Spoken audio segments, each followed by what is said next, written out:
支聯會喺維園集會要求內地釋放艾未未等嘅維權人士。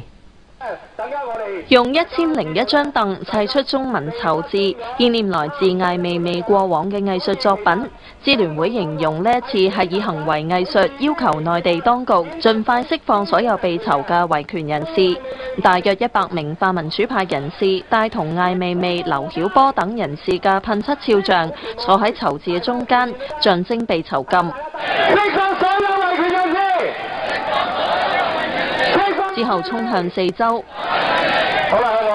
踢倒空凳，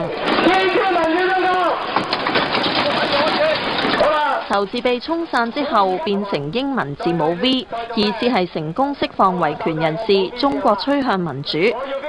艾未未已經被失蹤咗1個月啦，咁到而家都未知去即係用咩罪名去拘捕佢。咁其實呢樣嘢已經違反咗中國嘅刑事法。如果係中國要走向一個進步咧，司法改革當然係好重要。咁但係而家當前即時咧，我哋覺得一定要係釋放艾未未。支聯會月底發起紀念6·422週年嘅遊行，亦都會以釋放維權人士為主題。無線電視記者汪明希報導。